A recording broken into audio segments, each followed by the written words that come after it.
Hello, everybody. You're looking live at the moment that we all have been waiting for. It's Souls to the Pole here at Clemente Park in Dunbar, in Fort Myers, the largest black community in the southern west quadrant of the state of Florida.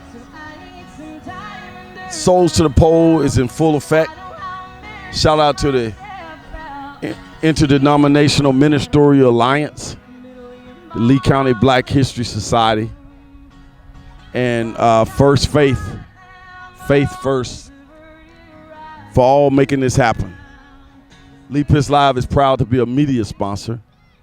And when it comes to politics and this particular election, which is one of the most consequential elections of our time, very similar to the civil rights movement, there's nobody better to talk about it than one Lodovic Kimble, the black history guru, not only locally but nationwide. Mr. Kimble, Souls to the Pole is nothing new to society. It's been around for a while, hasn't it? Yes, it has, and it's an effort to get out the vote, to get people to the polls, and to make it very clear just how important this election is.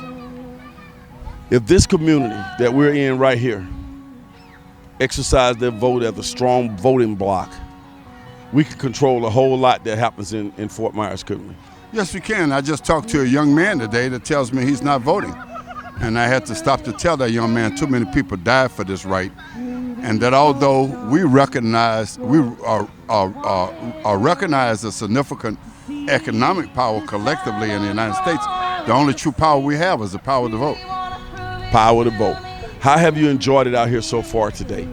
I enjoyed it. I think we had a diversity of people, something DeSantis don't like. I think that the community came out collectively to do their job and to make it very clear that it's imperative that we don't re-elect Donald Trump.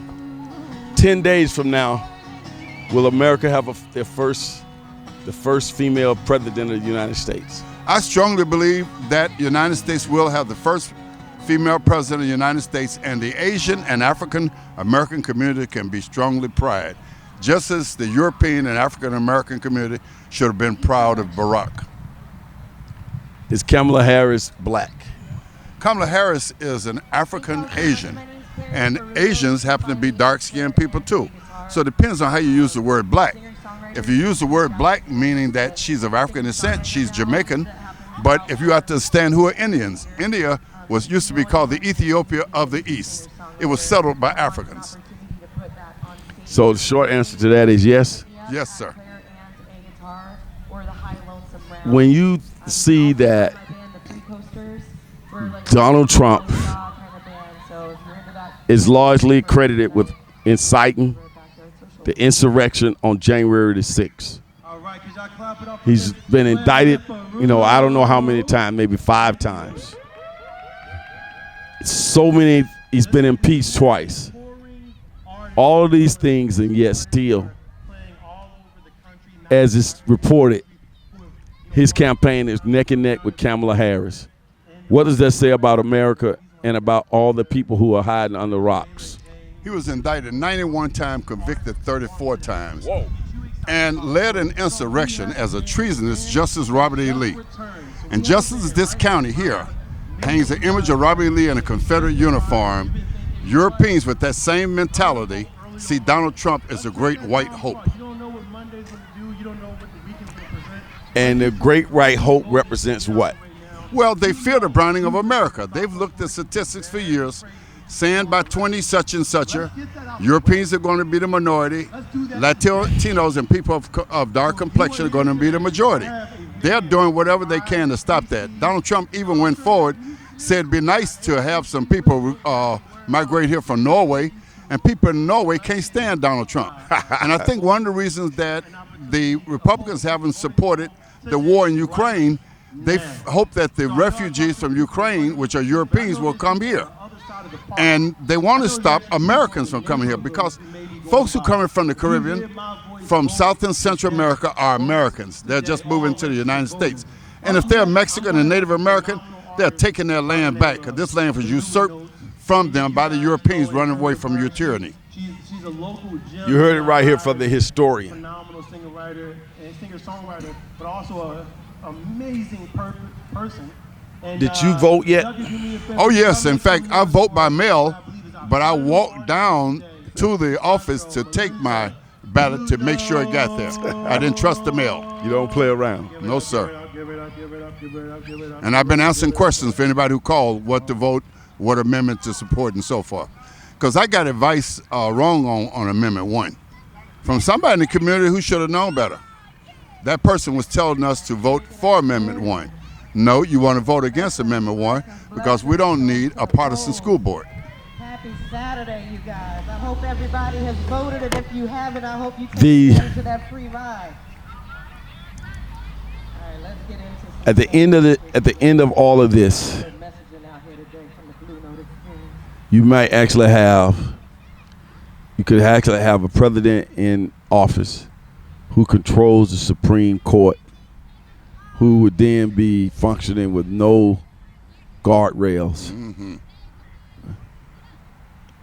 Where do we go from there? Well, we've been there before. We saw the first 4 years what he did. He did nothing, accomplished nothing, but divided us, pitted against each other. And in fact, he did what the typical Republican does. They have no platform. They come up with a lie or conspiracy theory. Then they try to make it appear true. And then they go for people and say, vote for me and I'll set you free because we're the alternative. And yet though they say nothing. Can a black person locally be elected at large for any of these seats? Not at large. We need to defeat the at-large system, just like we have Kizzy that's running for county commissioner. She's going to get my vote, but the chance of her winning are slim, just like we had Amy Cochran, who ran against Greenwell. And Amy Cochran was a moderate Republican female, a Christian woman who spoke out against that image of Robert E. Lee and spoke out against a large election. She put $100,000 of her money up, and still they put Greenwell there over Amy Cochran. We live in one of the unusual parts of the country, the red district. It is controlled, and I don't know what the future holds for us people. But at some point we got to recognize our political weight and vote as a large block with these thousands of people right here in this zip code. Mr. Kimble, it's been a pleasure having you stop by. Thank you. Appreciate it. And keep everybody informed, my friend. Okay, I will, brother, and I will continue to fight. Kappa Alpha Psi in the house. Allure continuity and Amandla Awetu. The power's ours, and the struggle continues. One of the founders of the Quality Life Center of Southwest Florida, correct? That's correct. One of the founding board members. It's been documented. Yes, sir. We'll see you. Thank you, brother. Miami might have the oranges, but we got the juice. But we got the juice. That's starting to stick, isn't it? Yep. I mean, our people be shouting it out to me.